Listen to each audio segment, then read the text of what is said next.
Oh yeah, baby. I'll bet some of you are gonna know where I am. I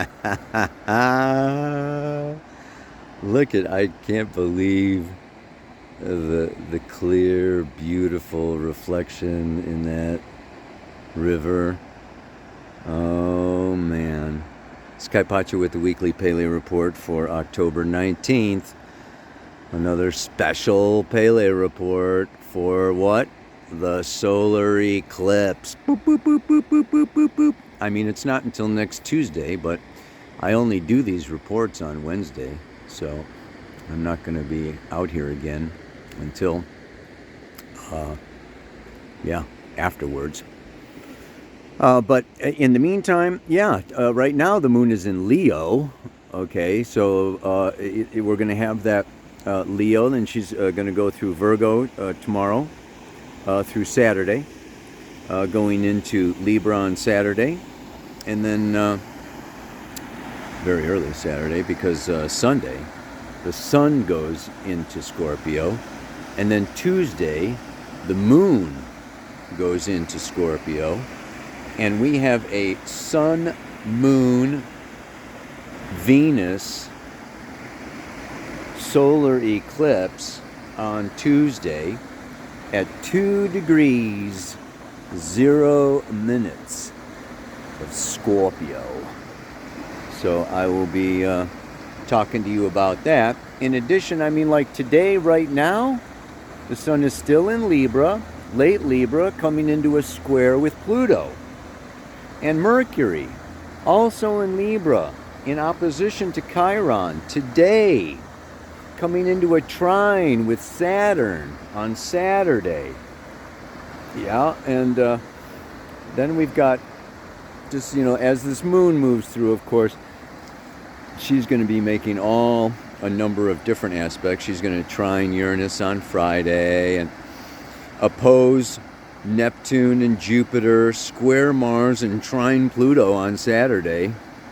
So, the moon is like really, she's like the messenger, delivering all the messages from one planetary energy to another. Let me go down here. Whoa. No jumping. Anyway, I'm going to find a spot down there. I don't know if I'm going to get in the sun or be in the shade, but, whether I'm in the sun or the shade, it is frickin' beautiful, baby. One more shot. Oh, yeah. Okay, so what the heck is going on with these eclipses? We're going to need a little bit of astronomy to fully get into an understanding of this. Are you ready? All right.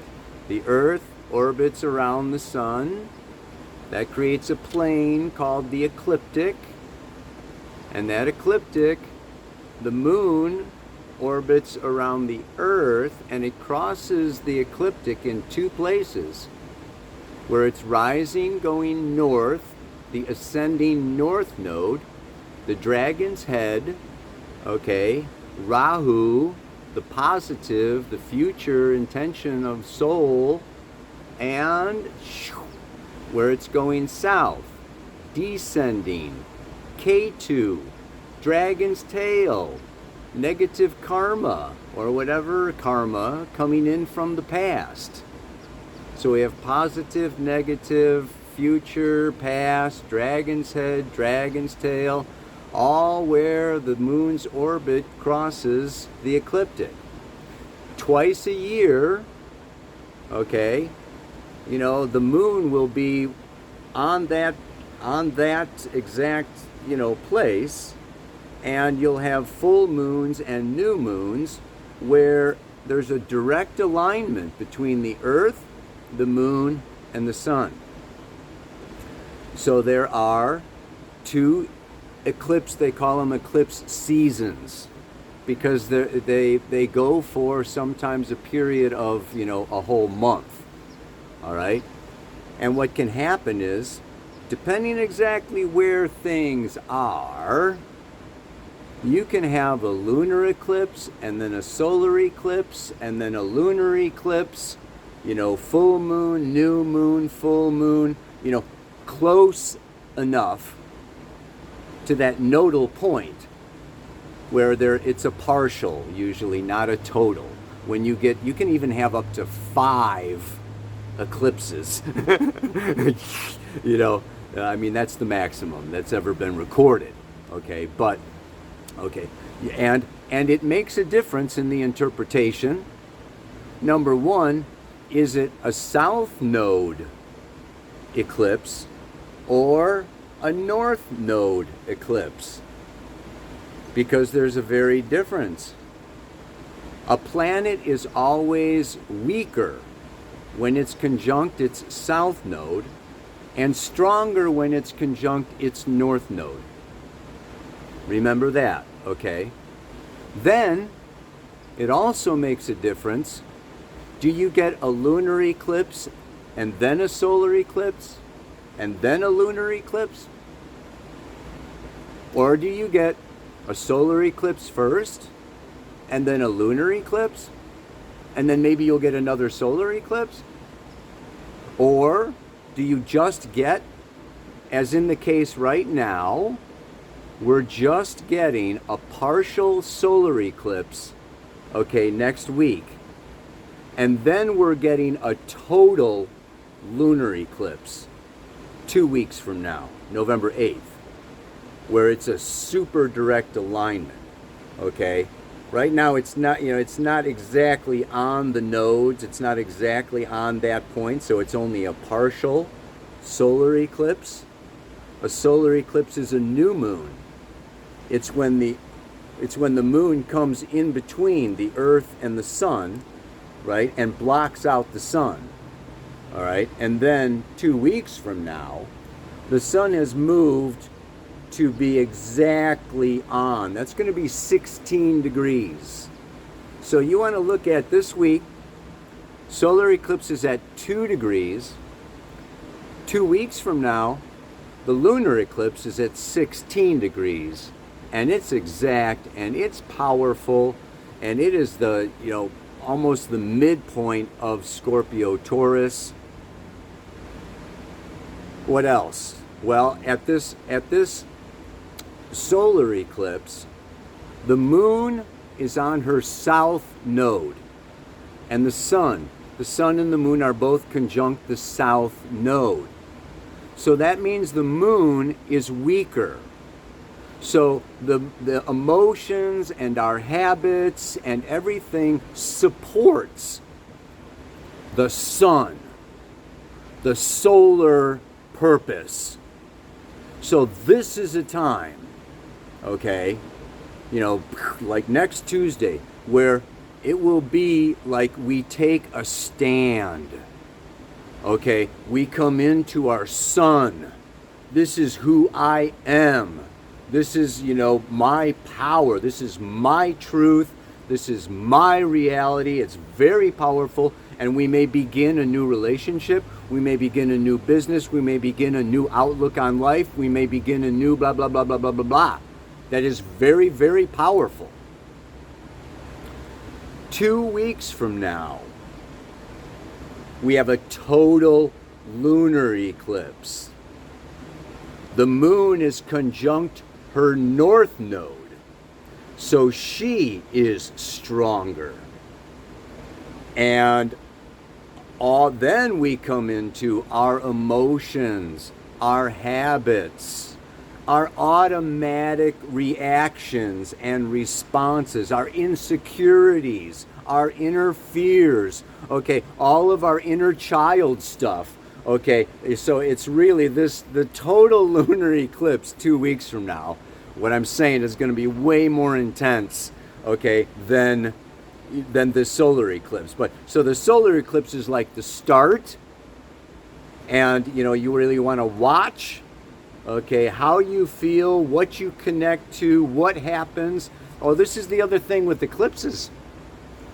They really deal a lot with the big picture, global affairs, geographical, like in your area.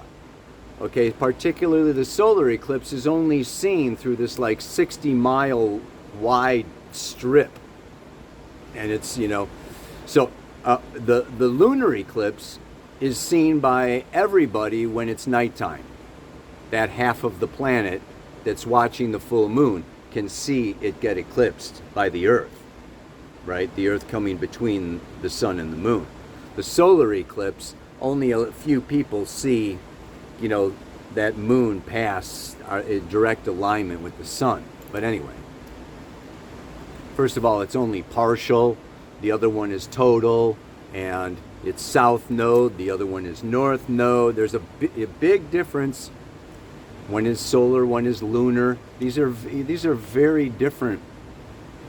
So not all eclipses are created equal or have the same interpretation, and are not really, it's like you may not even feel it personally unless you've got a planet there.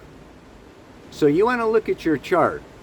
You want to see what planets you've got at 2 degrees Scorpio, maybe opposite 2 degrees Taurus, maybe square. And then you want to look and see, if you've got anything at 16, Taurus, Scorpio, Leo, or Aquarius. For sure you're going to feel that, because you've been feeling it with the moon's nodes anyway. Okay? The moon's nodes are at like 13. And so, yeah, it's been intense for these people that you've got something there. Okay? And secondly, what house? What house is it in? Is it in your, are you a Scorpio rising and you've got this south node solar eclipse happening in your first house of identity? Right? Or are you a Taurus rising and you've got, this is happening in your 7th house of relationship?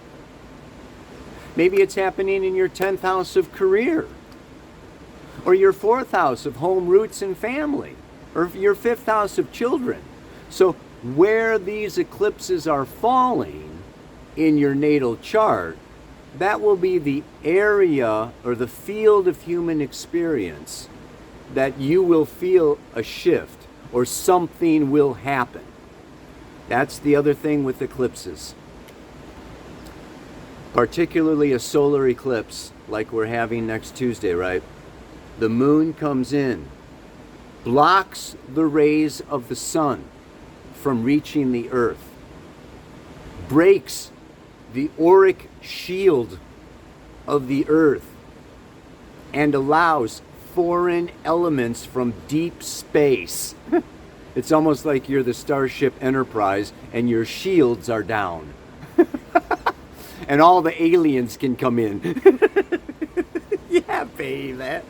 So eclipses are known, okay, for freakish, unpredictable, crazy shit happening. So watch what happens in the social, political, economic, the Ukraine, whatever you want to, wherever this is going to pop up, very much so on a global, it's planetary. Eclipses are more planetary than personal. Okay? But when you've got a planet there, you are personally really tied into what's happening collectively. See what I mean? Yeah? My north node is at 16 Scorpio. I don't know if I'm going to make it for 2 more Pele reports. Okay. Sabian symbol. This is like so super cool for what this, if you're going to take a stand or you're going to, really come into a clearer understanding of, your truth or your identity or your whatever, right, during this solar eclipse, it's going to be at, and it's interesting that it's at 2 degrees 0 minutes of Scorpio. I'm going to read the 3rd degree of Scorpio because everything between 2:00 and 2:59 minutes is the third degree of Scorpio. But this is really on the cusp. It's really on the edge. The symbol that the psychic saw, Elsie Wheeler, right, is a house raising. This is a symbol of the indomitable outreaching of the human spirit on the side of simple cooperations in everyday living, and of the individual's realization of his own inherent divinity as he seeks his fulfillment through his fellows. There is a joy in common enterprise which strengthens his efforts for personal gain, and also a sense of well-being in the sure dependence he may place on family and neighbors whenever an emergency arises. The key word is helpfulness. When positive, the degree is an exceptional power of accomplishment through a consistent success in winning the goodwill and enlisting the service of others.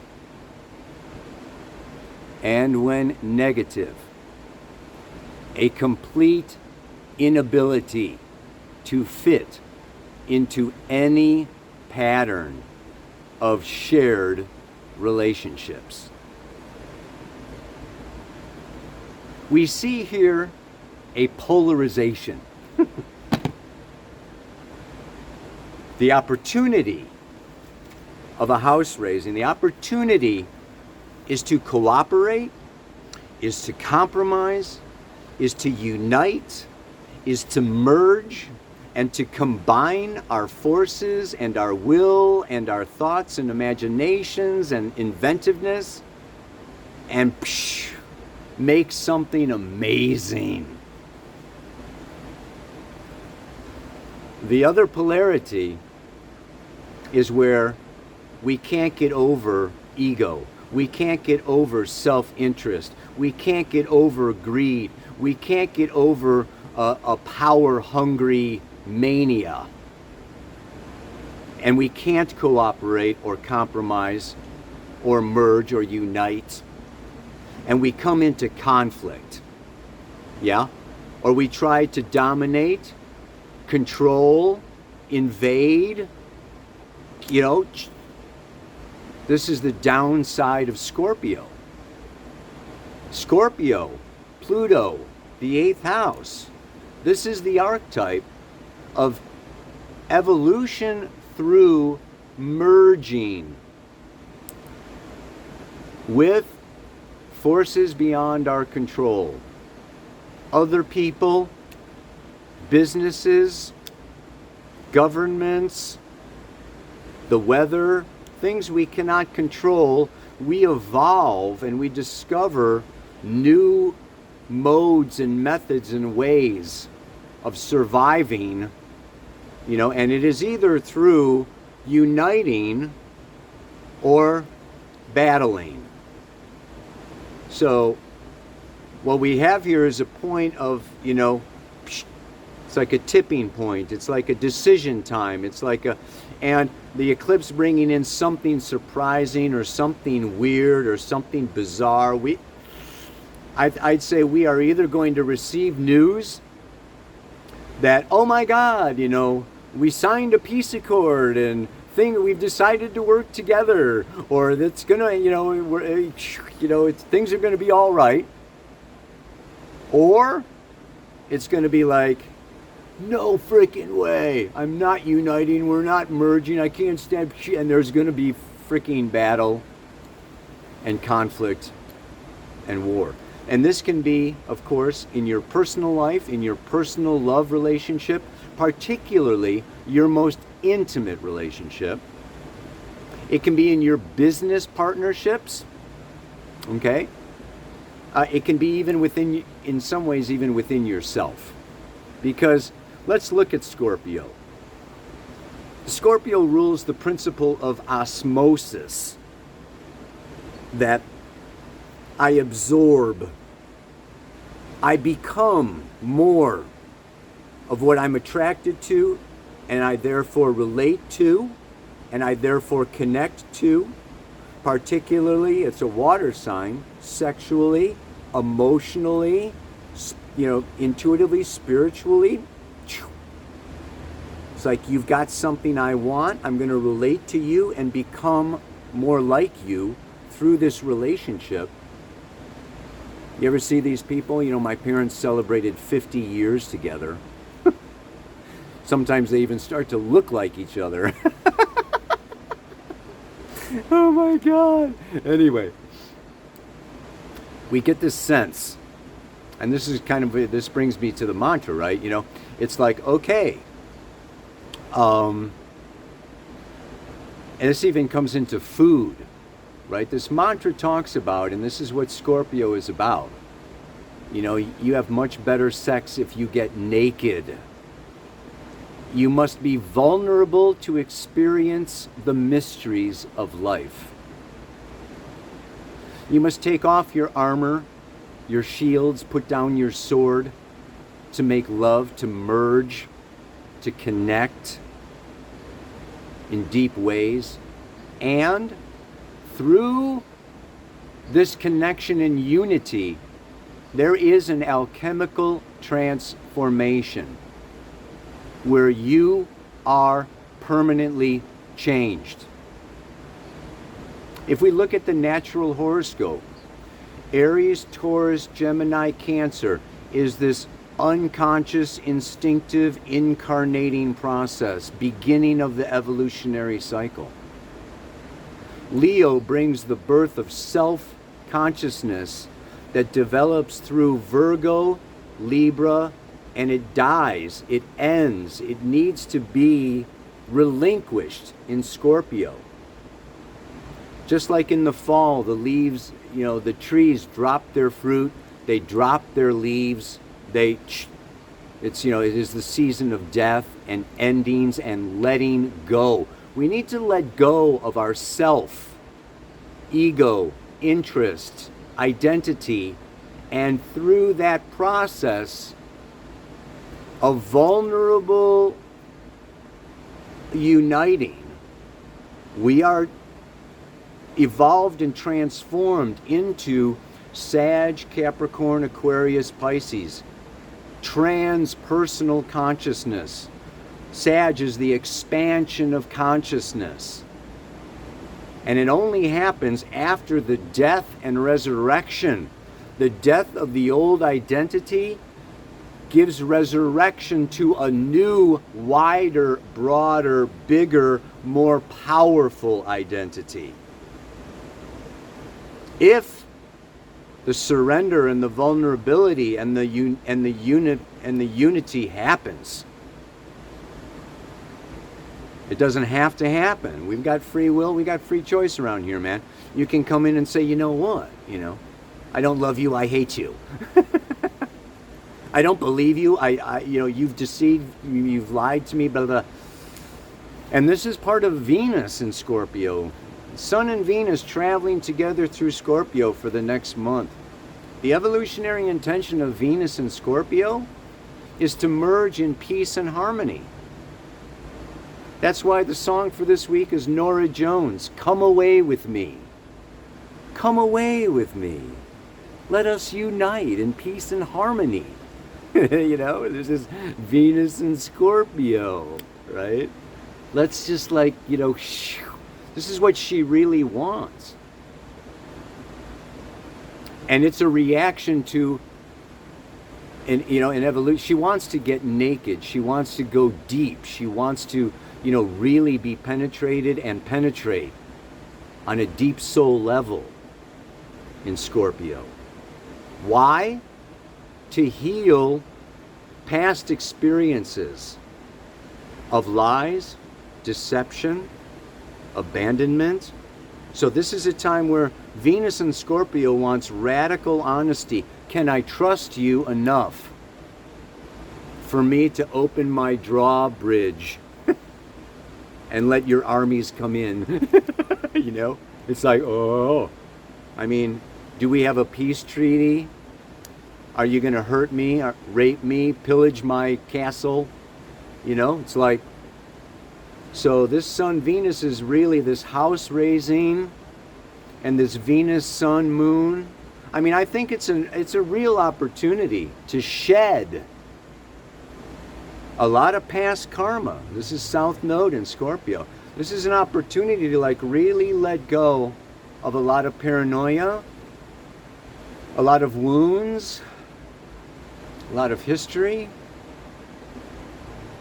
and really come into connection, cooperation, compromising. I know I'm dealing with this,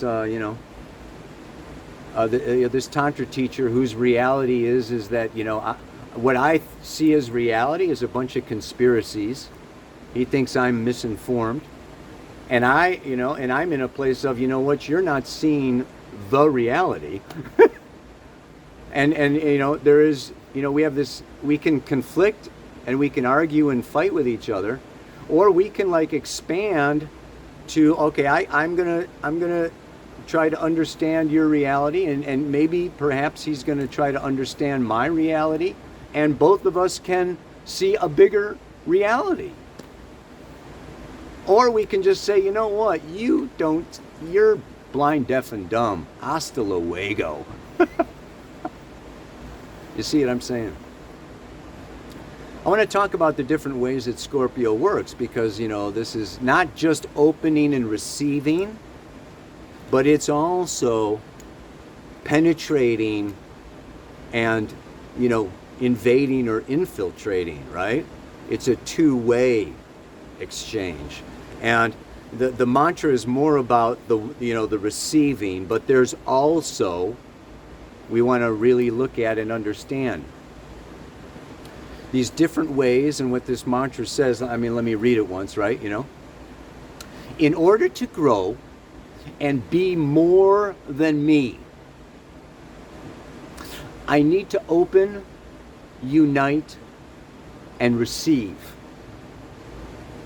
with something unknown, beyond my control,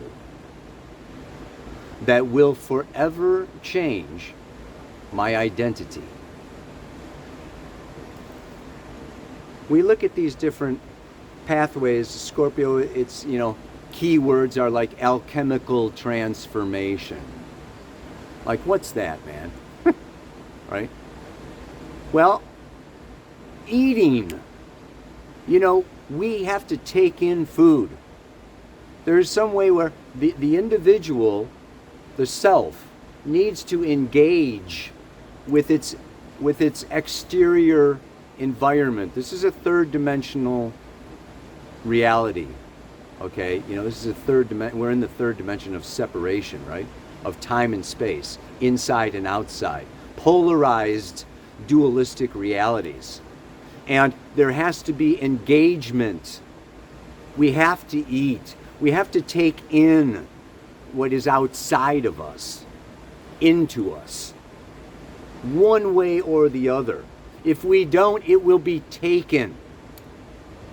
The 8th house has to do with taxes, inheritance, insurance, banks that take our money, the IRS, the Internal Revenue Service that takes our, so it's, death takes our life force. So it's like, what? We can give and we can receive. We can do this exchange, or it can be forced upon us. Or if we don't give, it can be taken away. If we don't receive, it can be, it can invade us.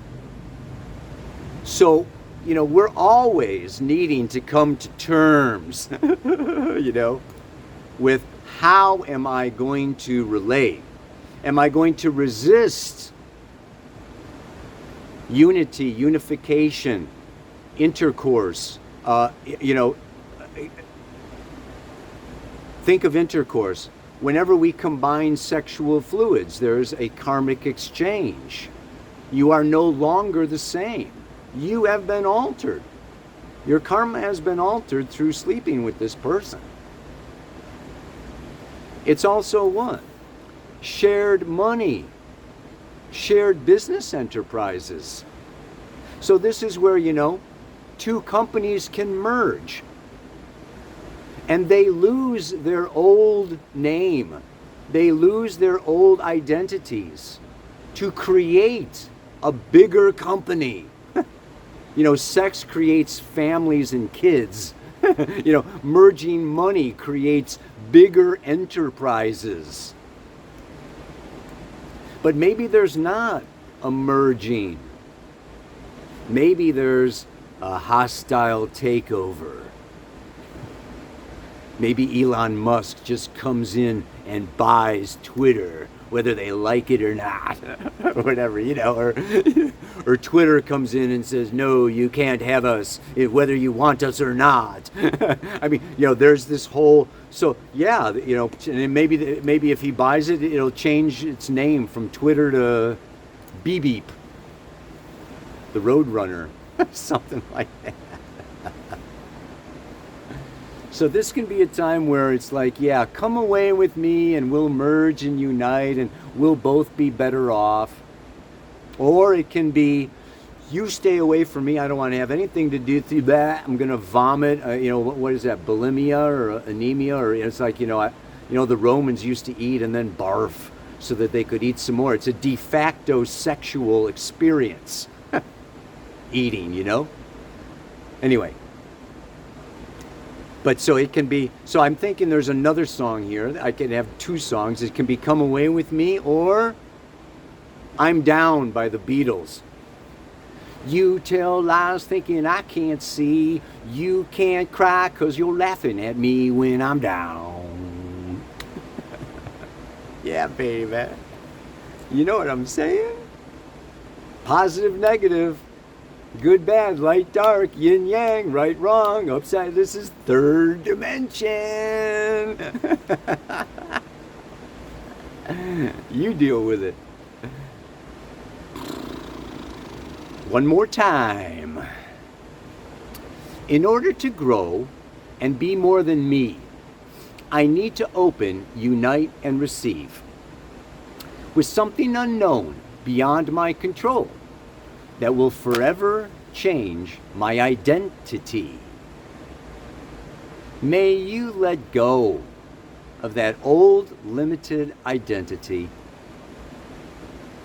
Trust enough, open enough to receive something that can really be spectacular. It may be scary, but it may also change you and expand you and grow you to be way more than you are now. So, more power to you, baby. Namaste. Aloha.